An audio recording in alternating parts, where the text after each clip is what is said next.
In the frozen, unforgiving wilderness of the Freljord, where snow and ice blanket the land and the winds howl like the spirits of ancient gods, one name stands as a symbol of craftsmanship, creation, and strength: Ornn. The demigod of forging, Ornn's legend stretches across centuries. His name is known to many, yet few worship him. His home, his forge, and the primordial flames from which he draws his power remain largely unknown to the world. Ornn's story is not one of grandiose glory or divine rulership. He is a quiet god, solitary in his work, and his life is defined by a devotion to creation, destruction, and the pursuit of perfection. Ornn is not merely a craftsman, he is a force of nature, as ancient and enduring as the mountains themselves. His life has been filled with both great triumphs and deep sorrow. It is a story of family, battles with gods, and the timeless quest for mastery in his craft.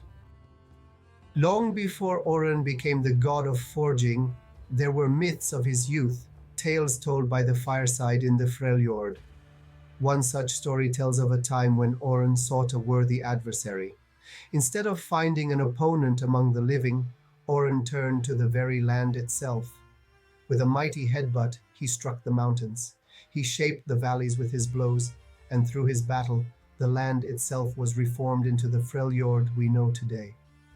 When Ornn grew weary, the land, recognizing his strength, revealed its core to him, granting him the power of the primordial flame, fire older than time itself. With this gift, Ornn dedicated his life to the art of forging, crafting weapons and tools with a skill unmatched by any other. Another myth speaks of how Ornn, after his first home burned down, forged a new one. The forge he created was carved out of ore, and it contained a furnace that channeled the primordial fire deep within the earth. However, the heat was so intense that even Ornn could not withstand it.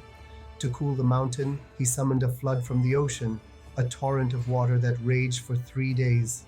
The water caused an explosion of steam, and for a century snow fell across the land, a reminder of Ornn's power and the Freljord's eternal winter. Ornn's life was not spent in isolation. He once gathered a group of craftsmen known as the Hearthblood.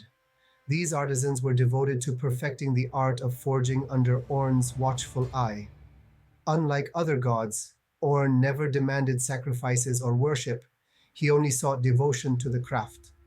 The Hearthblood were the closest thing Ornn had to followers, and he grew fond of them in his own quiet way.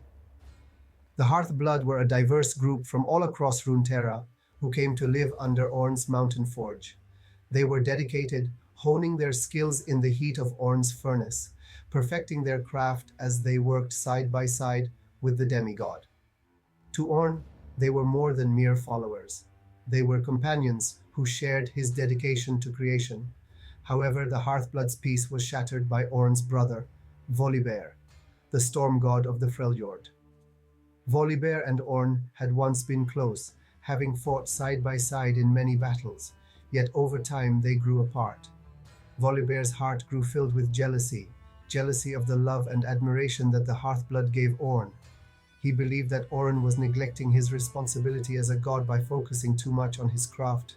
Driven by his pride, Volibear demanded that Ornn forge weapons and armor for him and his followers. Ornn, who had no desire to participate in Volibear's warmongering, refused. Enraged, Volibear threatened to take what he wanted by force, and so began the great battle between the two brothers. For 8 days, they clashed, causing lightning to strike the mountain and molten lava to burst from the ground.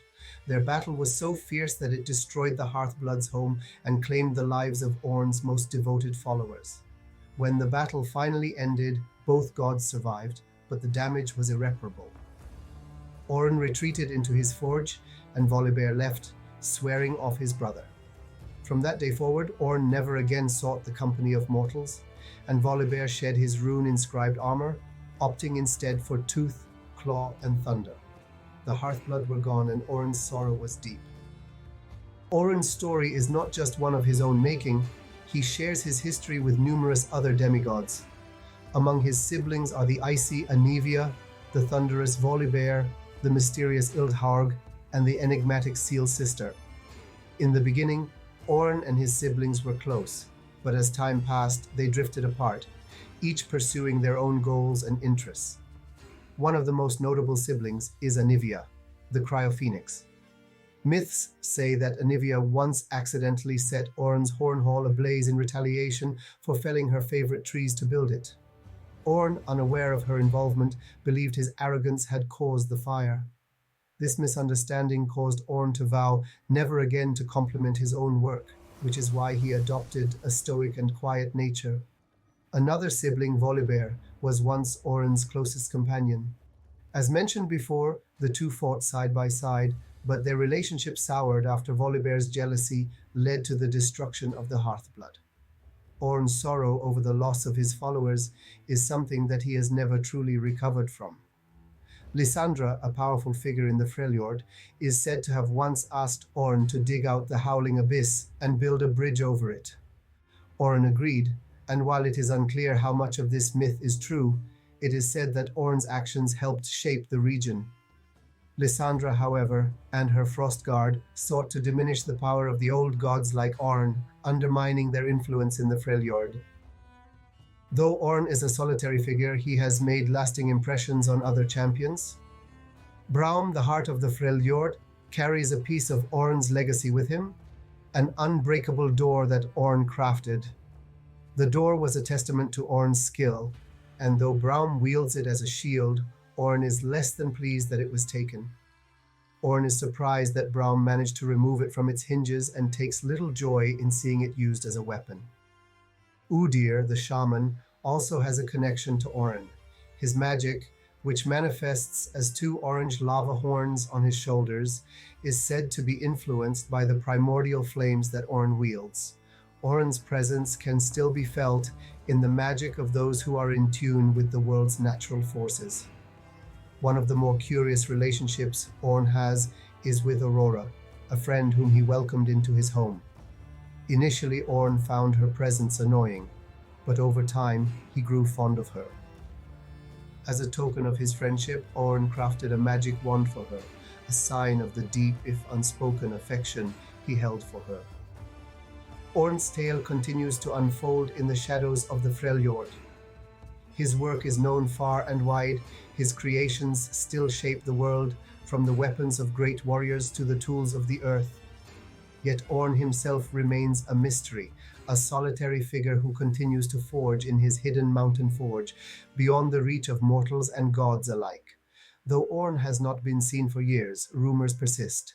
Some claim that he is building a weapon of unimaginable power. Others believe that he is ensuring that the primordial flame never fades. Yet some whisper that he is dead, lost to time, his forge cold and dark. Still, the legacy of Ornn endures, his creations scattered across Runeterra, each a testament to the power of creation, destruction, and the unyielding spirit of the Freljord. Ornn is more than just a god of forging. He is the embodiment of fire and ice, the balance between creation and destruction.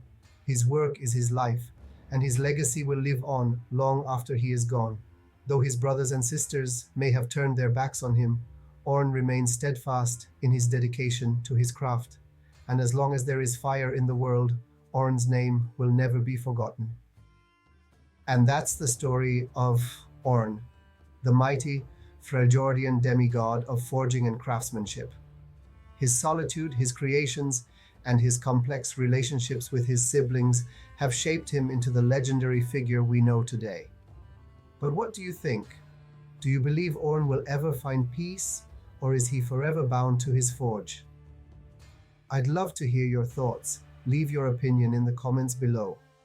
And if you enjoyed the video, don't forget to like and subscribe for more stories like this. See you in the next one.